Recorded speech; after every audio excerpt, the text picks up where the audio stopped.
Vamos lá, começando aqui nossa segunda aula de introdução ao Novo Testamento 1. Mais uma vez, boa noite, graça e paz, minha irmã.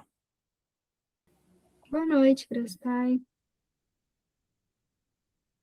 Hoje, véspera de feriado, alguns alunos foram viajar, mas estamos aqui, firme e forte, para seguir com a nossa aula, nossa segunda aula de introdução ao Novo Testamento 1.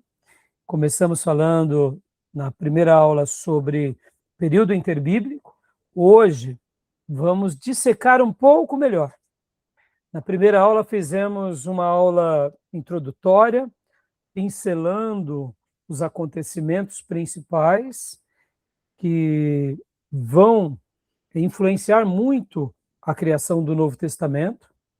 E hoje a gente vai dissecar com mais detalhes. Então, hoje a gente vai passear um pouco nos impérios, principalmente no Império Assírio, Babilônio, Medo-Persa, grego.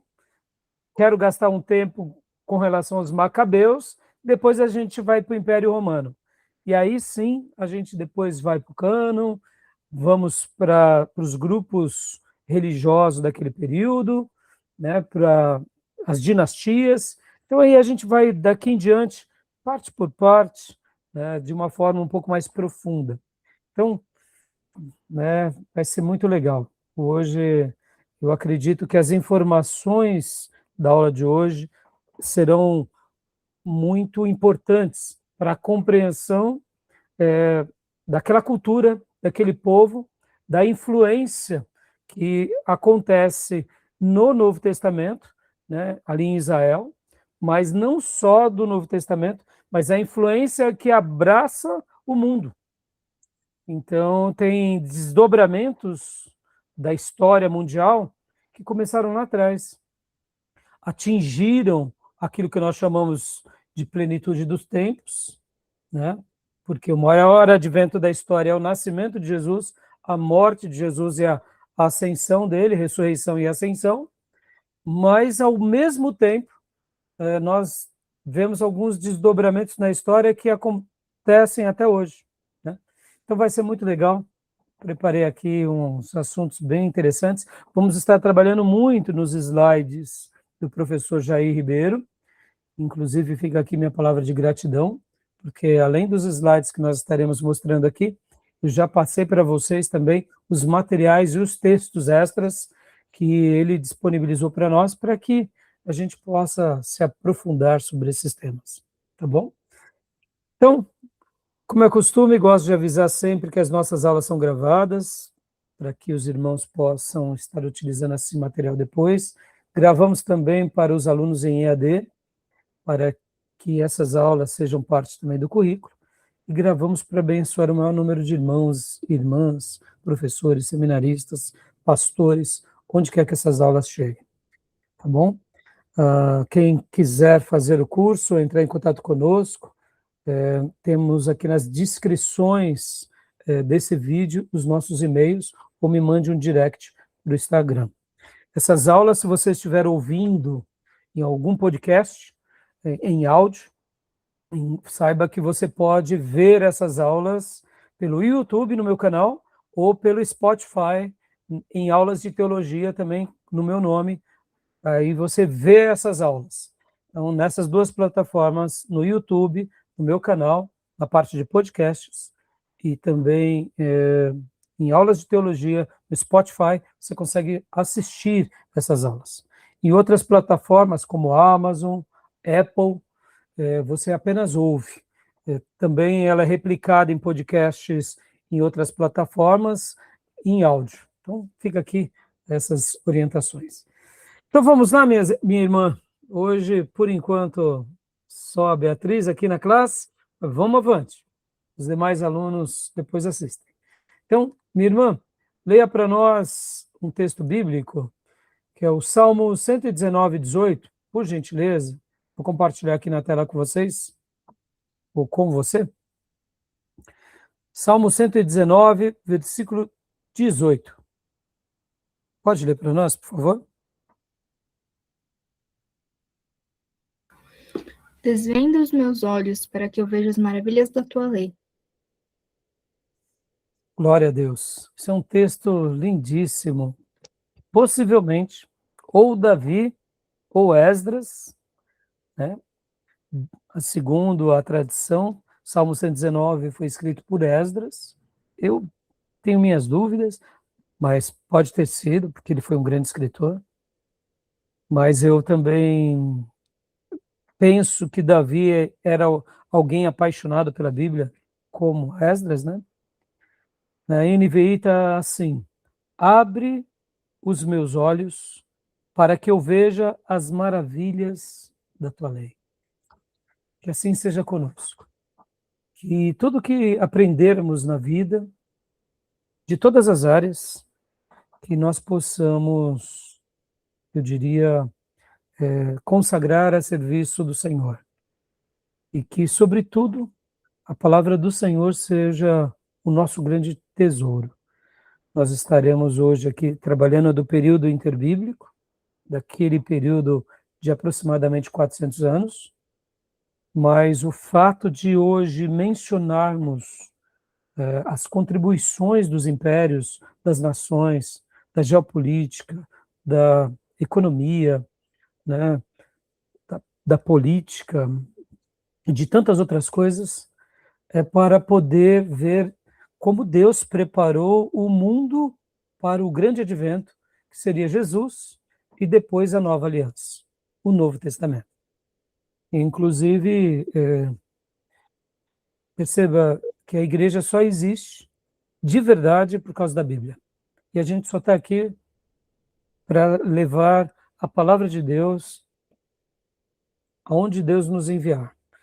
Que a gente possa realmente fazer valer esse texto, que Deus abra os nossos olhos, que a gente se torne cada dia mais apaixonado pela Bíblia, né? E tudo que aprendermos, seja, como Paulo disse, seja também um esterco, seja ali um adubo para que a divina semente, que é a palavra de Deus, possa crescer. Nenhum conhecimento humano se compara com a Bíblia, nenhuma conquista humana se compara com as riquezas de Deus, nada. Nada tem como comparar com a grandeza de Deus e da sua palavra.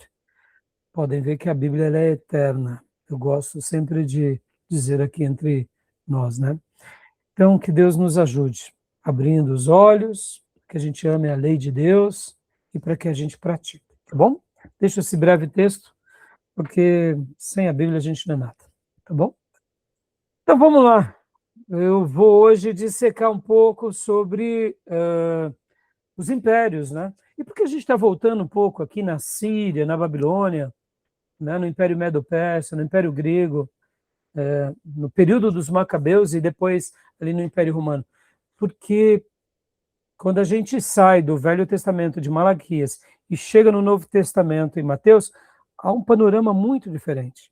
Então é importante a gente compreender todos os desdobramentos e todas as influências para a gente compreender o porquê o Novo Testamento foi daquele jeito, os embates que Jesus teve com os apóstolos, ou melhor, os embates que Jesus teve e os apóstolos com os outros grupos religiosos, com aquele contexto político.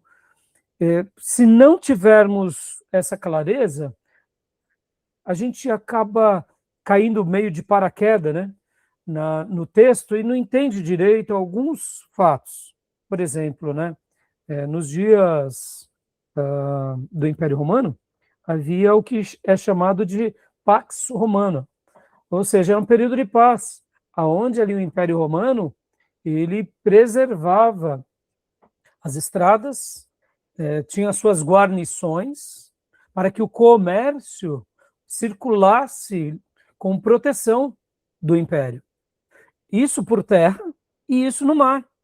Porque, irmãos, irmã no caso, né? Pirata sempre existiu, salteadores sempre existiram. Então pense que no Império Romano, quando haviam saques em mar ou em terra, isso prejudicava o Império, prejudicava a economia, prejudicava o comércio, e aí sim fragmentava.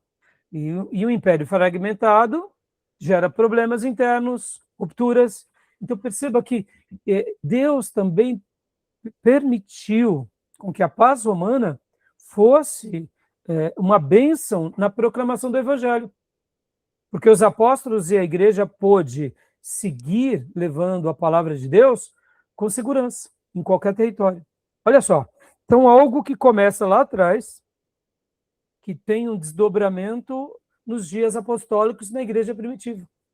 É uma coisa que nós, ao lermos a Bíblia, a gente não nota, mas ao conhecermos a história, e depois quando a gente vai para as viagens paulinas, fica muito claro, tá bom?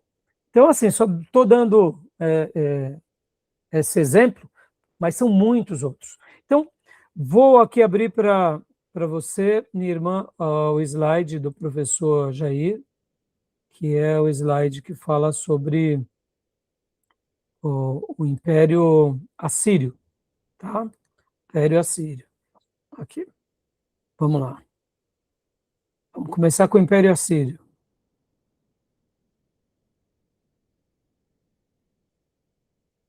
Império Assírio.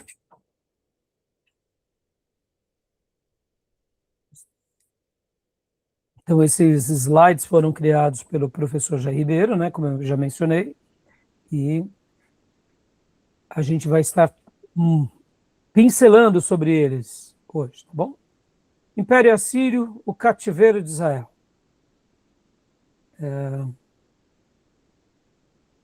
A irmã pode ler para nós? Por favor. Império Assírio, agenda, aspectos gerais, religião, conexões com o Antigo Testamento, contribuições para o Novo Testamento e galeria de imagens. Eu quero destacar principalmente aqui as contribuições para o Novo Testamento. Talvez você fale assim, pastor, mas cativeiro assírio ou o Império Assírio, o que teve a ver com o Novo Testamento? Tem muita coisa que tem a ver. No Novo Testamento existem várias palavras que estão em aramaico, não estão? Lembra? Talita cumi, rabi, né? Tantas outras expressões em aramaico. O aramaico era uma língua que foi desenvolvida principalmente pelo Império Assírio. Enquanto a Síria se tornou um grande império, o aramaico foi difundido como a língua franca. E não só como a língua franca, mas como a língua diplomática. Quando os reinos e impérios iam se comunicar, eles se comunicavam em aramaico. E o aramaico é o irmão do hebraico. Olha que interessante. Mas aí talvez você me pergunta, mas a Síria, pastor, ela já existia há muitos séculos. Mas nós estamos falando aqui do Império Assírio, do Neo-Assírio, porque a Síria antiga, ela ali nos dias da Suméria, ela usava o acadiano. Lembra que nós estudamos em geografia bíblica, irmã, sobre a Suméria, ali os reinos da Mesopotâmia, né? Uruk, Babilônia, própria as cidades ali, e os zigurates, etc. e tal, ali usava-se muito a língua acadiana. A língua acadiana ela é escrita em cuneiforme, é uma língua mais, vamos dizer assim, mais da elite. Já agora, depois, no Império Neo-Assírio, que é aqui logo depois, né, do Império Egípcio, quando a Síria ela tem essa retomada novamente, ela protagoniza o aramaico, a língua como língua franca. Interessante, não? Um detalhe, parece que não tem a ver, mas tem tudo a ver com aquele pano de fundo, né? Com a divulgação até mesmo do evangelho, porque assim como nós temos o português de Portugal e o português brasileiro, que são muito próximos, né? Mas tem coisas peculiares, mas vamos pegar uma língua próxima do português, que dá para a gente entender um pouco, né, sem muita dificuldade, que é o espanhol. O espanhol, né, por exemplo, dá para a gente entender um pouco, mas é uma outra língua. Quando a gente compara o português com o hebraico, português com mandarim, português com japonês, aí são línguas totalmente distintas, né? Então perceba que até o mundo, a língua fazia parte, tá bom? Então a gente vai dissecar aqui, principalmente as contribuições. Leia para nós, Fia, por gentileza. Aspectos gerais. Origem. A primeira menção da Assíria na Bíblia é extremamente antiga, dos descendentes de Assur, filho de Sem, neto de Noé. Gênesis 22, 10. Sucessivas dinastias desde 1600 a.C. A Síria e Babilônia tinham um idioma comum, conhecido como acadiano. Nínive tornou-se capital do império sob Sargão II. Então, Nínive já era um reino e se torna império com Sargão II.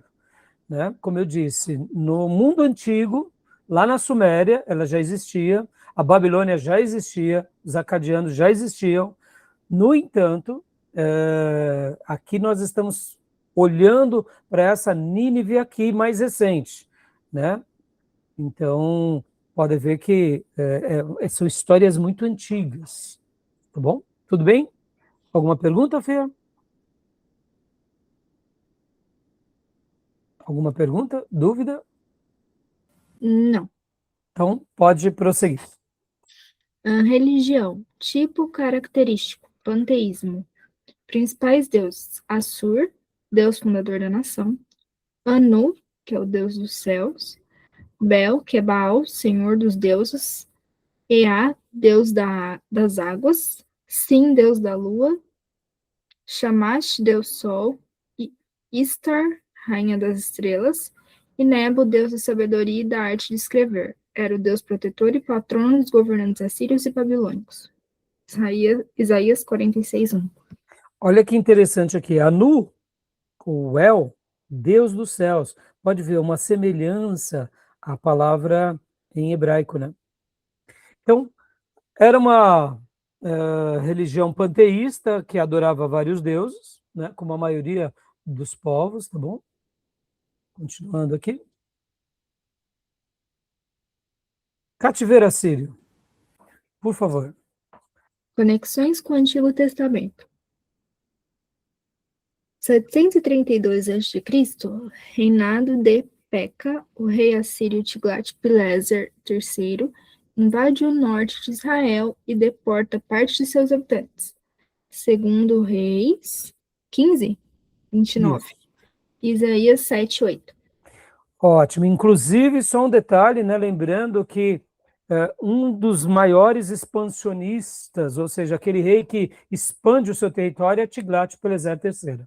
Ele é considerado e lembrado na história do Império Assírio como esse rei expansionista, imperador expansionista. É aquele que consegue expandir o reino, tá bom? Então, pode prosseguir, por favor. 725 a.C., Salmaneser V inicia cerco da Samaria por 3 anos, pois Uzias conspirou contra ele. Segundo Reis 17:5. 722 a.C., rei Salmaneser V morre durante o cerco a Samaria. Dá uma pausa aqui, olha que interessante. Ele faz o cerco e ele acaba morrendo no cerco. Ou seja, podem ver que na antiguidade os reis, eles também saíam em campo e também corriam riscos, né? Aqui é um exemplo clássico disso. Mas Sargão II assume, continua para nós. 722 a.C., rei Sargão II consuma a queda de Israel, levando o povo para a Síria. Segundo Reis 17:6. Isaías cita o rei Sargão II em Isaías 20, versículo 1. Joia. E aqui é onde se dá o cativeiro assírio, como a gente já mencionou em vários assuntos no módulo passado. Continuando aqui. Contribuições para o Novo Testamento, que é aqui onde entra o ponto principal desse império. Pode ler para nós, Fia? Política de cativeiro dos assírios. Imposição de princípios religiosos aos povos conquistados. Miscigenação dos povos, aniquilando sua identidade religiosa e cultural. Desaparecimento das 10 tribos, surgimento dos samaritanos. A derrota de Senaqueribe em Jerusalém foi poupada em 2 Crônicas 32. Então, aqui, guarda isso. Olha que interessante. Qual é a grande observação para nós, que vai desaguar no Novo Testamento, que a gente não pode perder de vista?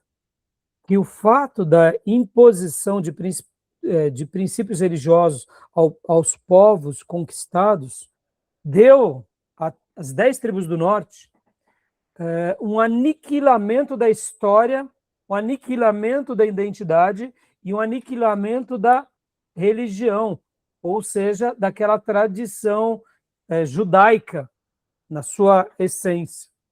Então, esse aniquilamento é uma das coisas que se perpetua de 722 até o Novo Testamento.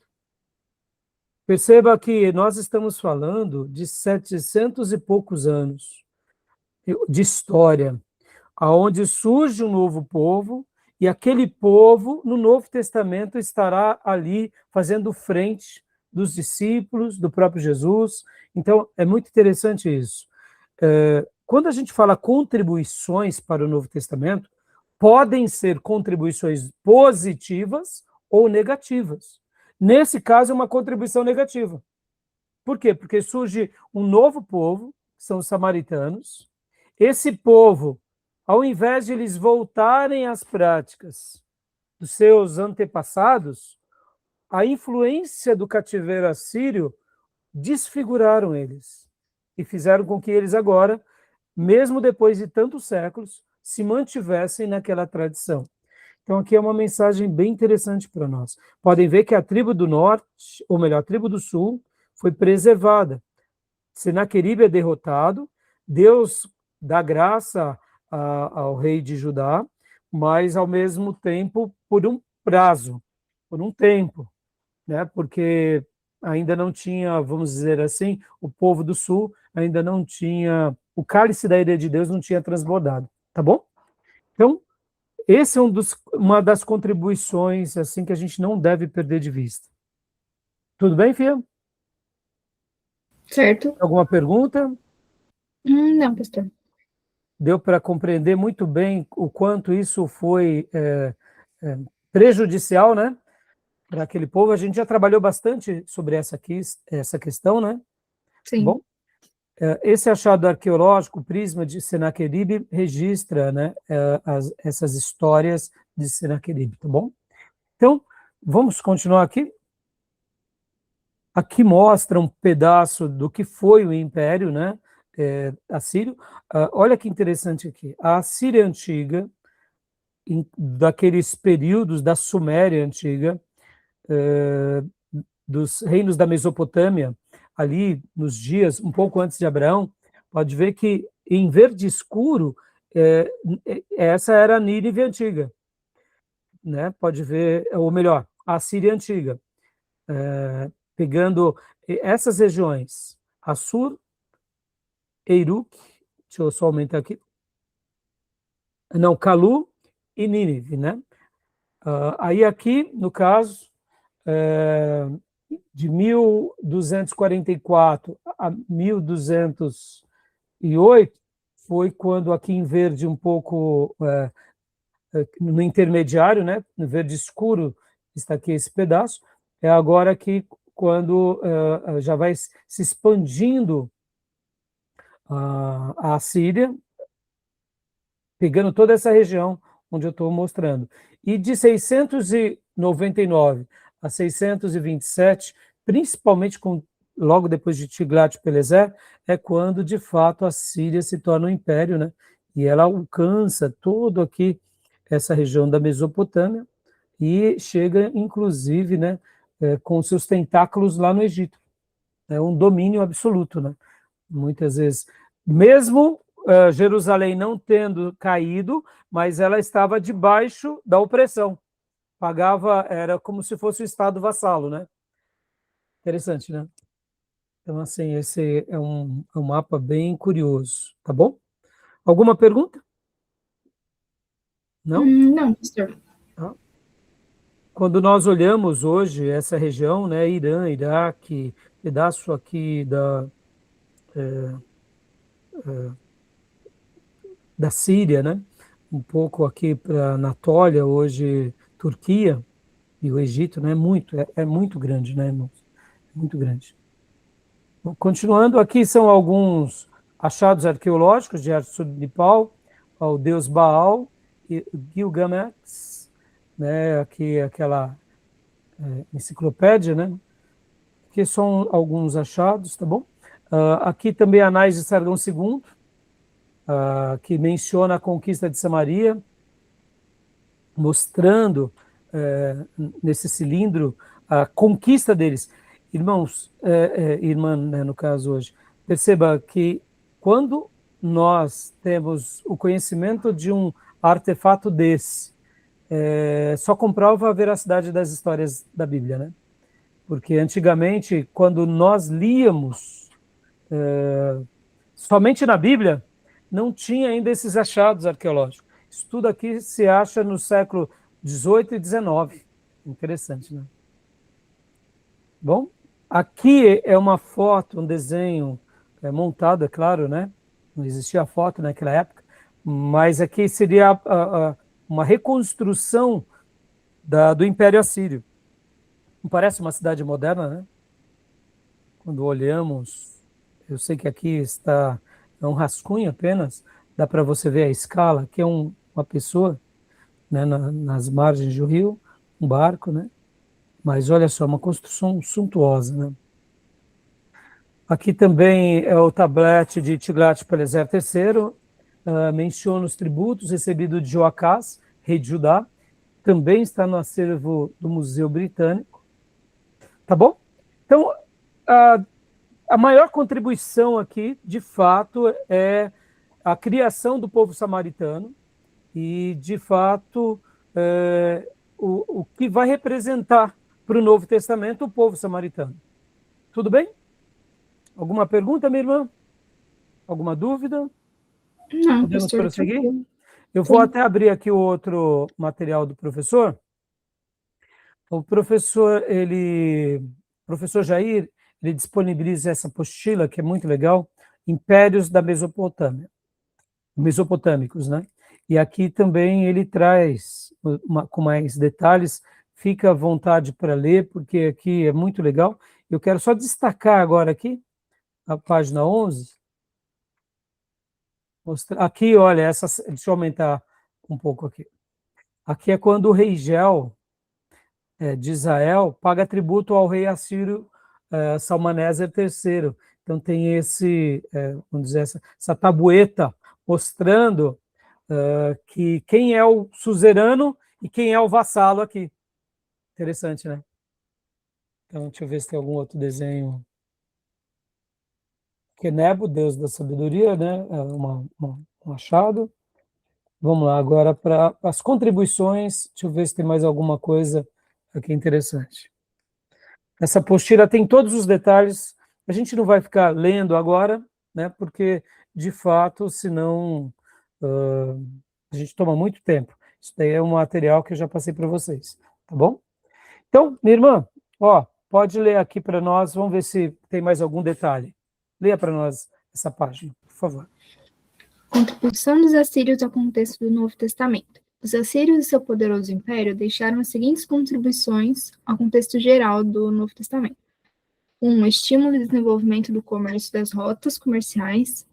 2. Grande legado cultural e literário, vide o rei Assurbanipal.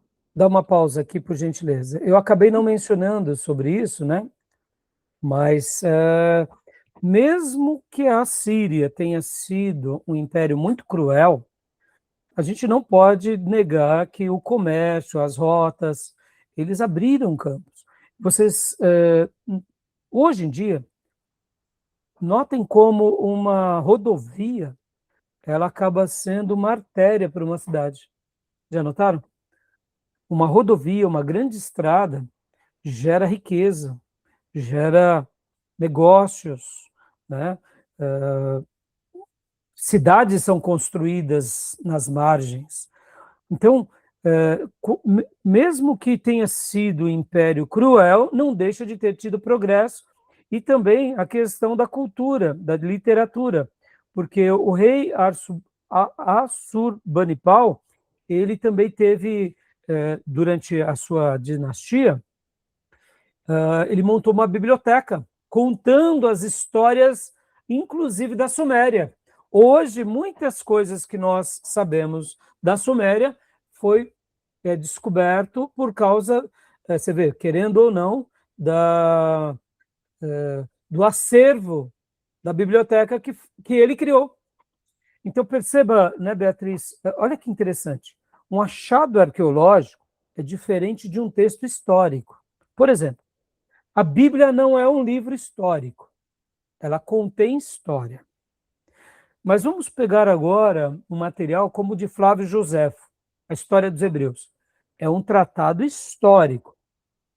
Qual é a diferença de um texto histórico e de um achado arqueológico? Parece que são a mesma coisa, mas são faculdades diferentes, são riquezas intelectuais diferentes. Porque mesmo que um historiador seja fidedigno ao registrar, e mesmo que ele tenha uma intenção intelectual de preservar uma história, ele pode ter recebido aquela história de uma forma distorcida. Então, no momento que ele escreve a respeito de um povo, de conquistas, ou do que foi aquela nação, talvez a fonte dele não foi tão fidedigna. É óbvio que um bom historiador ele vai tomar cuidado. Para quê? Para pesquisar fontes, para levantar dados. Por isso que a faculdade de História é uma pérola, sempre foi. Na antiguidade tínhamos os cronistas, tínhamos, né, os escrivões. Por quê? Porque tudo isso são documentos. Os secretários de um reino, de um império, eles registravam as reuniões e tudo isso vira um acervo histórico. Mas no achado arqueológico, nós validamos aquele documento. Ou seja, eles se completam. Porque se de fato houve uma deturpação de um grupo, como já aconteceu, inclusive nós em História Eclesiástica 2 trabalhamos bastante sobre isso, porque tem um período da história, inclusive do cristianismo, em que alguns líderes, para sustentar as terras, disseram que aquelas terras foram dadas por um rei do passado, mas depois se descobriu que aquilo ali foi pura mentira. Ou seja, olha aí, muitas vezes pessoas, líderes, reis inescrupulosos, eles tentam registrar uma história fraudulenta para validar as suas tiranias. Então isso acontece. E como que a gente desvenda isso? Pela arqueologia. Porque, querendo ou não, vem à tona. Né? Há descobertas, porque por mais que as pessoas escondam as suas mentiras, para você esconder uma mentira, você sempre tem que criar uma nova. Pode ver, para a gente dizer a verdade, basta a gente abrir a boca e falar. Para a gente criar uma mentira, a gente tem que se concentrar no que a gente vai dizer. Por isso que o mentiroso, né, como diz o adágio, ele tem perna curta, porque em algum momento ele tem um lapso pela própria casualidade. Ele fala o que de fato é, e aí ele se entrega. Então, a história e a arqueologia são irmãs, que devem trabalhar juntas, mas em algum momento, muitas vezes, nós temos uma lembrança ou um documento de que existiu tal coisa, mas nós não temos a prova que comprove aquilo de fato. E aí o descobrimento arqueológico confirma, né? Tá bom? Então, continua para a gente aqui, por gentileza, o terceiro.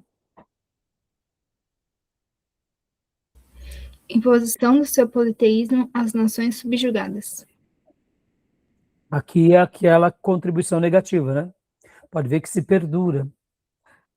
Pastor, mas não era o povo de Deus? Era, mas se misturou, não voltaram, não quiseram mais. Então, infelizmente, essa é a história, né? 4. Cativeiro de Israel responsável pelo surgimento dos samaritanos. Como a gente já mencionou, 5. Preservação de Judá e Jerusalém pelo não ataque de Senaqueribe. Tudo bem, então? Tranquilo? Tá aí? Ok. Jóia. Então agora vamos para o Império Babilônico, cativeiro de Judá. Alguns séculos depois, cai a tribo do sul. E aqui essa foto, esse desenho, né, mostra bem parecido, assim como o Império Assírio foi suntuoso, o Império Babilônico também foi extremamente suntuoso. Os jardins suspensos da Babilônia eram majestosos. E para nós hoje é chover no molhado, né, Beatriz? Porque quando pensamos em jardins suspensos, né, hoje tem muitas coberturas que tem palmeiras, tal, tem tudo bem. Hoje é século XXI, né? Depois de tantas descobertas, né, na engenharia, hoje nós temos muitas coisas, mas naqueles dias, você ter um jardim colocado sobre um castelo, não era algo comum, árvores, né?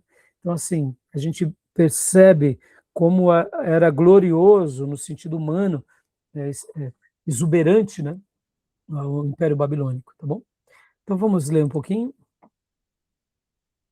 por favor. Império Babilônico, agenda, aspectos gerais, religião, conexão e contribuições. Isso. Por gentileza. Aspectos gerais, origem, sucessivas dinastias desde 2800 a.C. Na antiguidade, a Babilônia era dividida em Acádia ao norte e Suméria ao sul.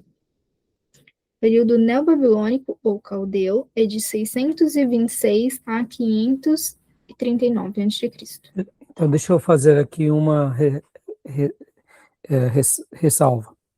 Como ensina a professora Márcia Zollner, né? A Síria e a Neo-Assíria, né?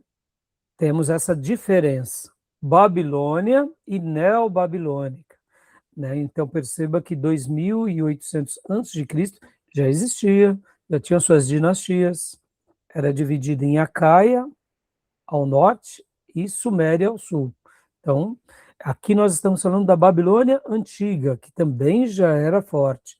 Aqui a neobabilônica ou caldeia é esse período da neobabilônica, tá bom? Só para destacar, né? A palavra Babilônia, pode ler para nós? Ela significa Porta dos Deuses. Alguns estudiosos acreditam que a cidade foi construída onde foi o local da antiga Torre de Babel. na aula de geografia, se depois quiser se lembrar, ou quem ainda não viu, pesquise, nós tratamos sobre esse ponto, a gente detalha com mais ênfase, né? Possivelmente foi realmente construída ali onde era a Torre de Babel. Tudo bem? Alguma pergunta, meu irmão? Tranquilo? Também eles eram panteístas, né? Pode ler para nós, por favor. Tipo característico, panteísmo. Principais deuses: Sim, deus da lua; Nergal, senhor das pragas, das febres e das enfermidades; Sumutu, deus da guerra; Ishtar, deusa do amor; Shamash, deus sol; Anu, deus do céu; Enlil, deus do ar; Bel, que é Baal, senhor dos deuses; e Marduk, Merodach, rei dos deuses. Então, percebam que também aqui é uma pequena lista, né, dos deuses da Babilônia. Deixa eu fazer um adendo aqui, meus irmãos. Percebam como a religião sempre esteve ligado ao poder, à política e ao império. Sempre foi assim, sempre vai ser assim. Não tem como você desvencilhar. Sempre na história da humanidade, a religião está perto. Há uma influência sobrenatural. Mesmo hoje, com todo ateísmo, com todo ceticismo, né? Não importa. O poder emana de duas autoridades, ou de Deus, ou daquilo que se opõe a Deus. Emana dessas duas verdades, né? Então é interessante que o Império Babilônico também ele era panteísta. E mais um outro detalhe.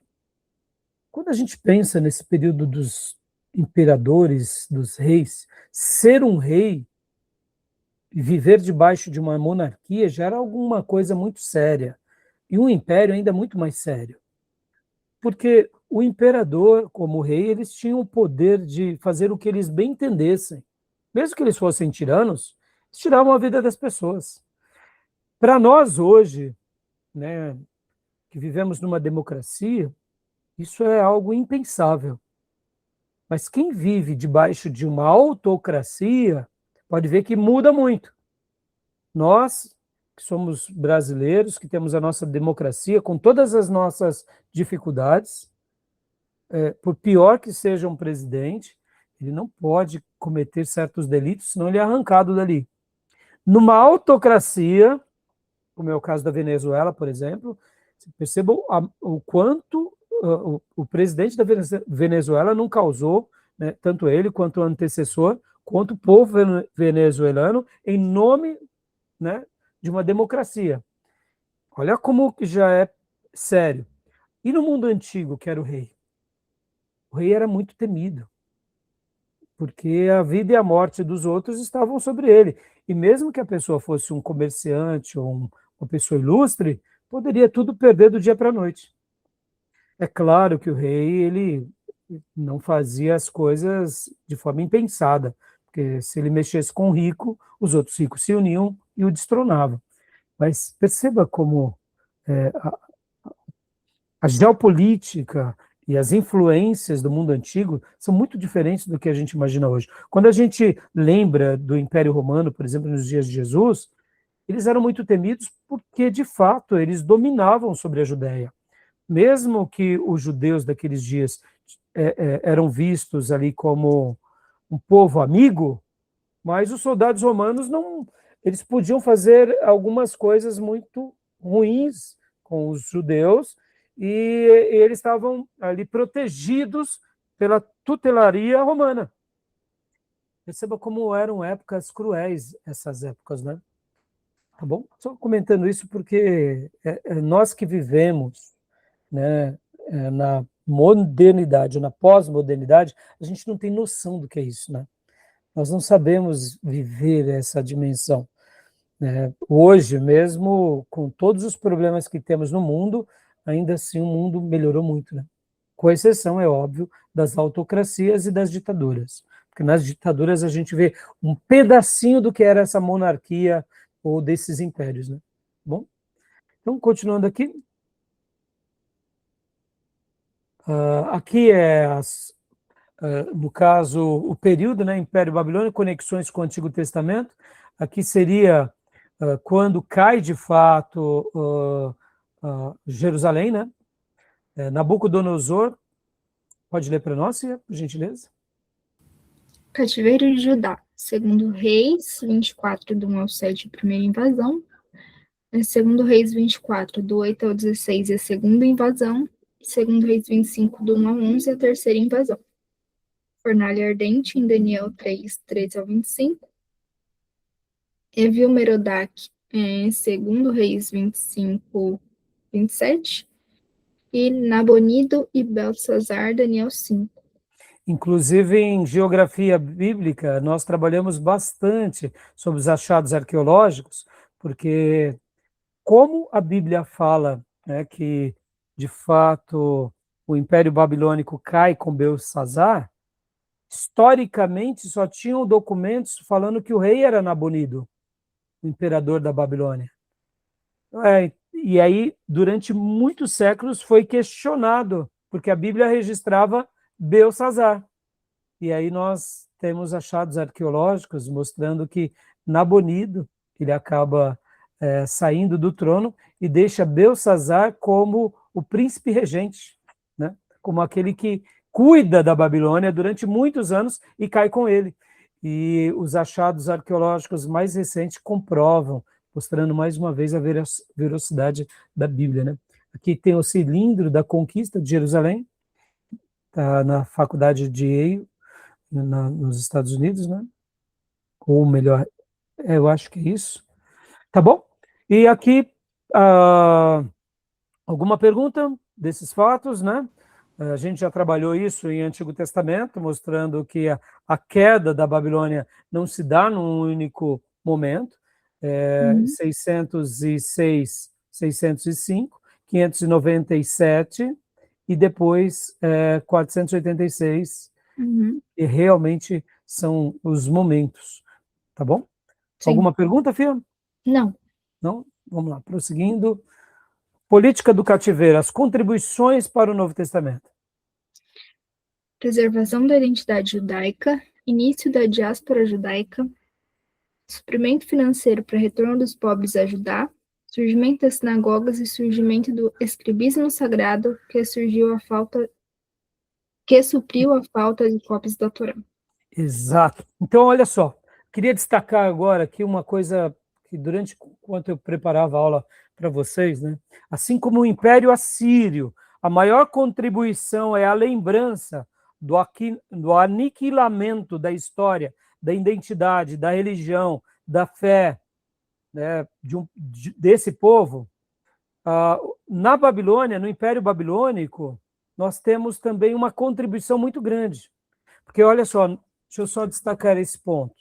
No Império Assírio, quando você aniquila a história de alguém, você desfigura aquela identidade. Guarda isso, Fia. Olha só. Arrancar a nossa história é nos tirar a nossa identidade. Será que hoje a Igreja de Jesus passa por essa tensão? Será que há um império assírio que tenta destruir a nossa história, a nossa identidade, a nossa religião, a nossa fé, a boa tradição? Perceba. Porque quando a gente perde a nossa identidade, a gente perde a nossa história. Perdendo a nossa história, a gente já não sabe o que é. A gente se amálgama àquilo que vamos convivendo, ou seja, nos tornamos uma outra coisa. Há uma transformação pelo aniquilamento sutil, pela mistura, pela miscigenação. Agora, na Babilônia, olha que interessante. Por causa do pecado de Judá, Deus estava agora fazendo com que algo fosse perpetuado para sempre. Além de arrancar a idolatria e de tirar o pecado, o que sobrou aos judeus lá na Babilônia? Perceba, na Babilônia, na casa dos deuses, pagãos, povo ímpio, cruel, porque não foi porque eles castigaram Jerusalém que eles eram santos, não, eles só foram instrumento de Deus, mas eles eram ímpios. Perceba, o que sobrou ao povo judeu lá na Babilônia? A palavra de Deus.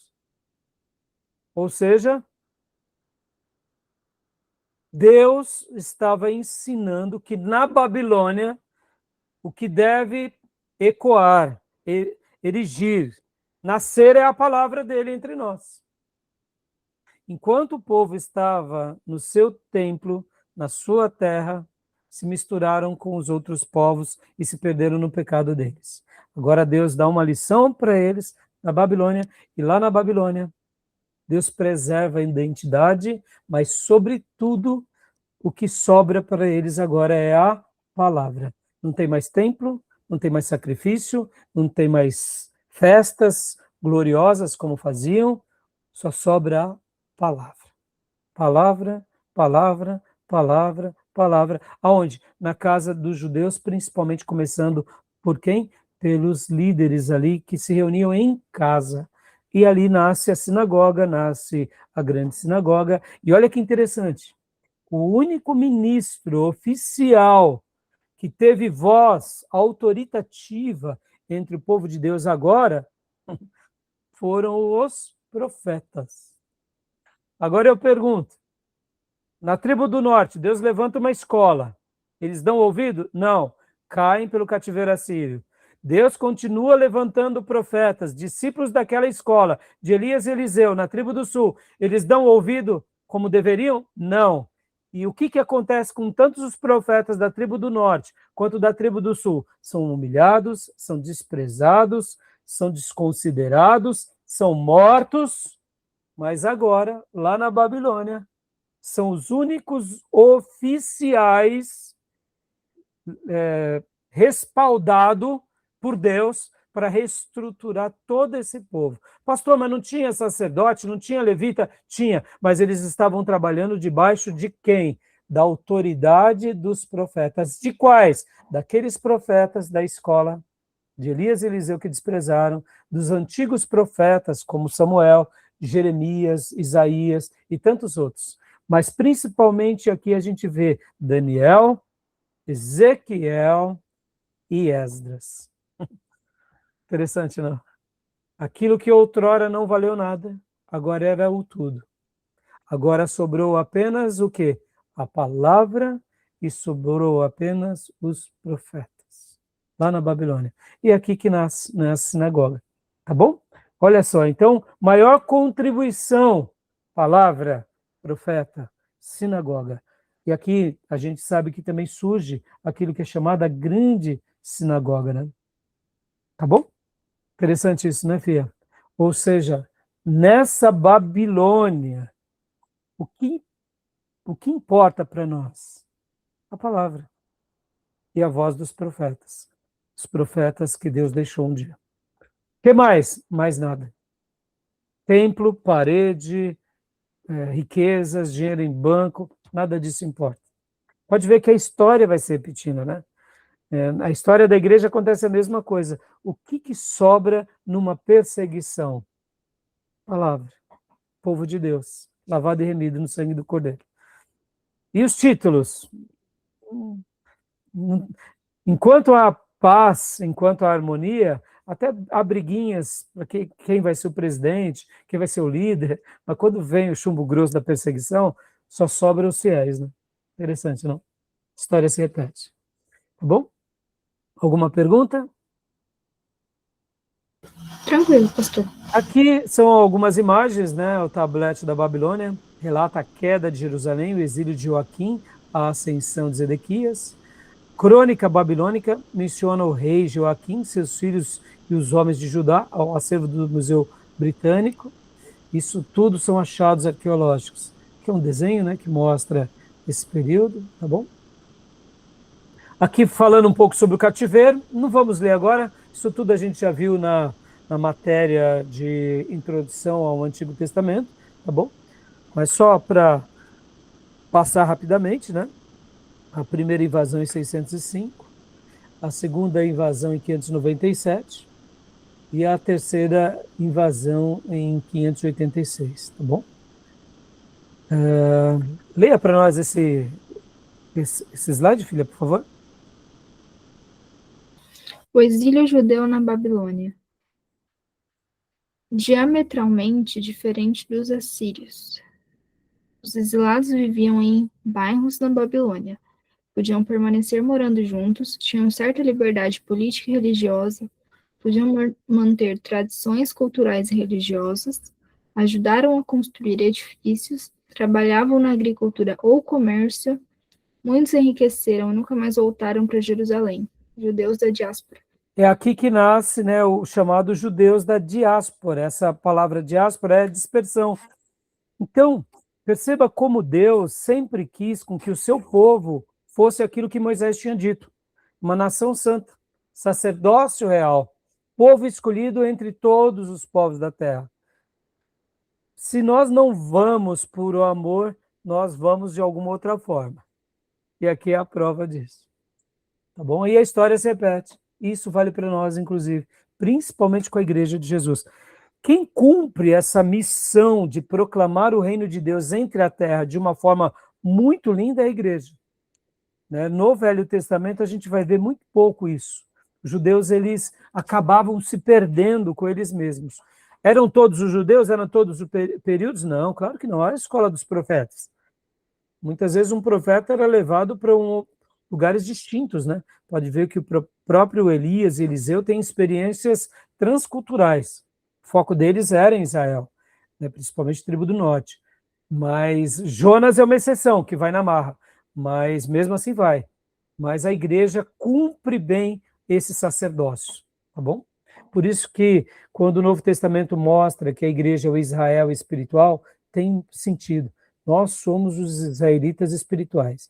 Mas se nós ficarmos construindo os nossos templos, a gente também está tão perdido quanto a tribo do sul, nos dias da queda da Babilônia. Tá bom? Então, continuemos aqui. Finalidade do exílio.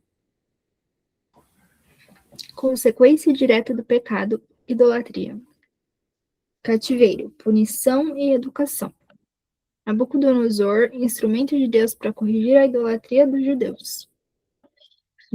Finalidade do exílio foi punir e educar o povo de Deus, reintegrá-lo no caminho do Senhor e prepará-lo para o advento do Messias. Pastor Enéas, período interbíblico. Obrigado, desculpa, minha irmã. Então, principal finalidade é essa, como disse o pastor Enéas Tonini, tá bom?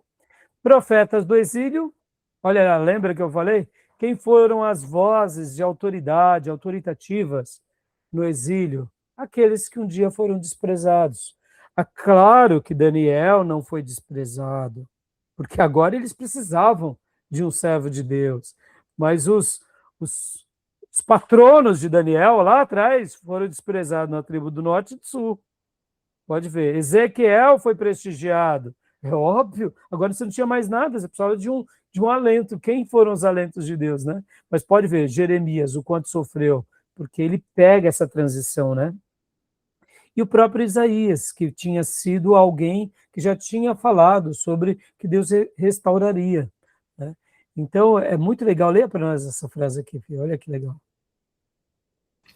Dos 3 ofícios da teologia israelita, apenas profetas exerceram suas atividades no exílio. E o sacerdote? Ele não tinha mais templo. Qual era a função do sacerdote? Era ali no templo. E os levitas? Auxiliar os sacerdotes. E agora? O que eles faziam? Tinham que ir para a Bíblia.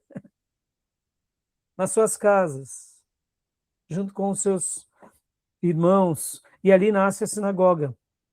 Perceba como isso é precioso, tá bom?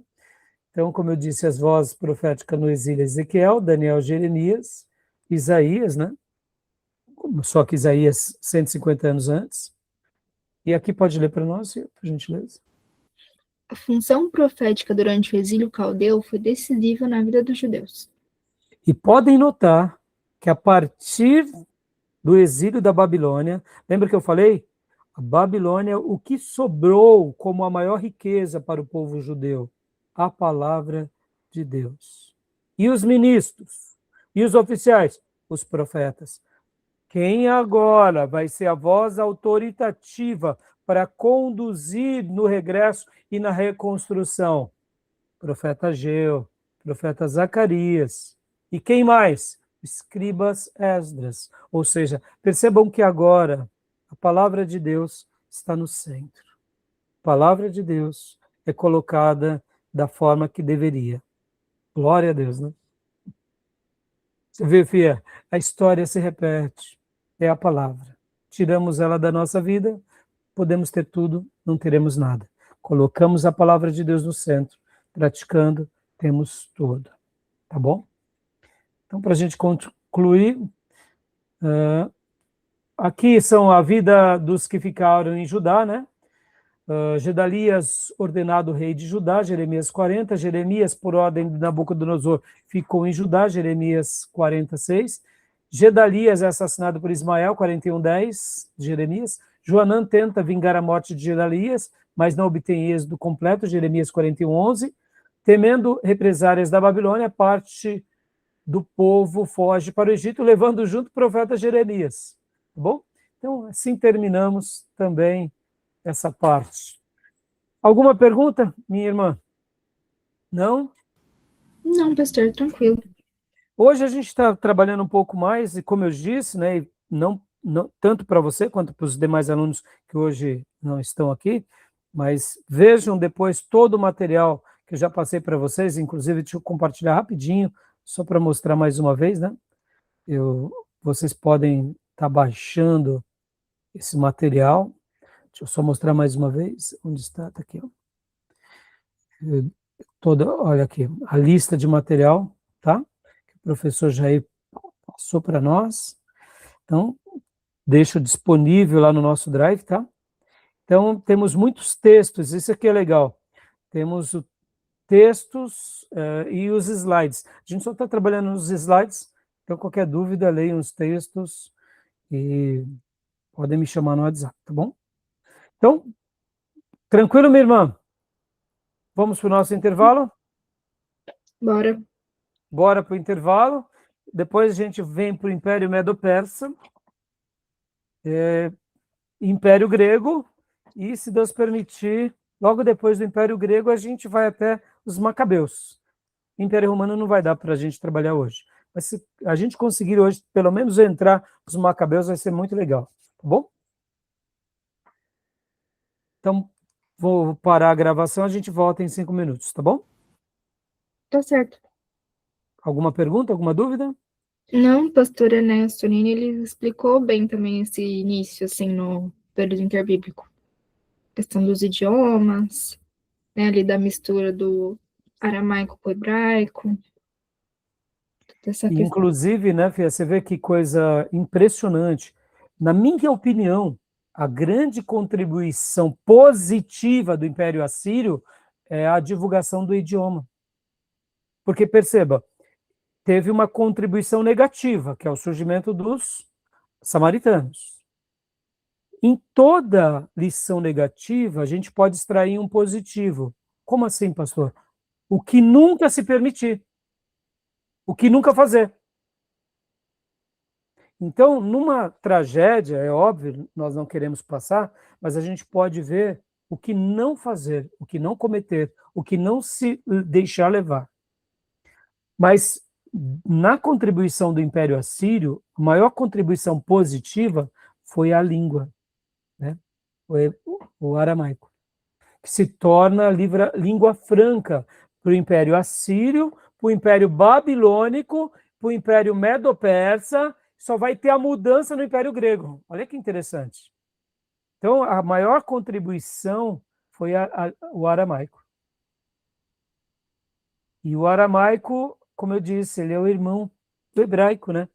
Então, querendo ou não, poderia chegar os textos sagrados do Deus de Israel, do Senhor dos Senhores, em todas as outras nações. Bom, e quem diria que um império tão cruel deixaria um legado tão interessante, né? Tá bom? Sim, Mais alguma informação? não. Beleza, então vamos parar para o nosso intervalo, a gente volta daqui a pouco. Até já.